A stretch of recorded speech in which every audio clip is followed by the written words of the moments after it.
All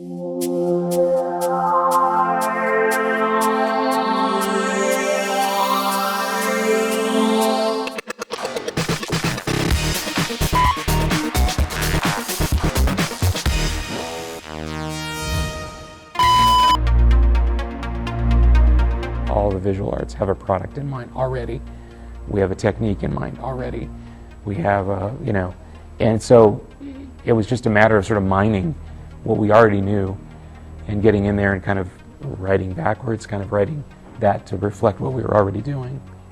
So the faculty met and we pulled portfolios from different classes and we had a discussion. And we looked at the second outcome, we looked at the portfolios, how they related.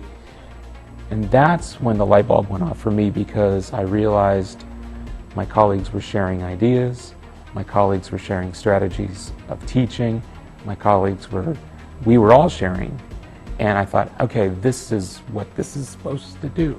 This is what this is supposed to do. It's supposed to get us to, I think one of the great things is getting us to talk about these things, getting us to be aware of them as you're teaching and as the other 100 things you're doing, being aware of those things. Just keeping it fresh in the classroom by sharing strategies.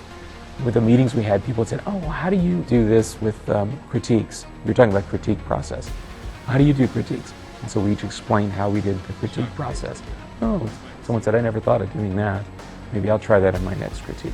So real nuts and bolts, kind of sharing ideas to make it better for the students, to make it more consistent across the discipline. Now as a department we have twice yearly Saturday meetings that are most of the day.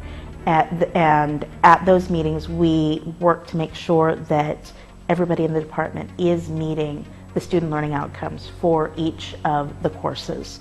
So we had everybody turn in outlines from their courses, and then we went through an assessment process and we did norming so that everyone came to an agreement on what an outline that meets the minimum is, what an outline that is below the minimum standard, and what an outline that exceeds the minimum standard is. And then we looked at them and we talked about what maybe might have been missing through all of the outlines and what we needed to do as a department to strengthen the core of information that we make sure that everyone has.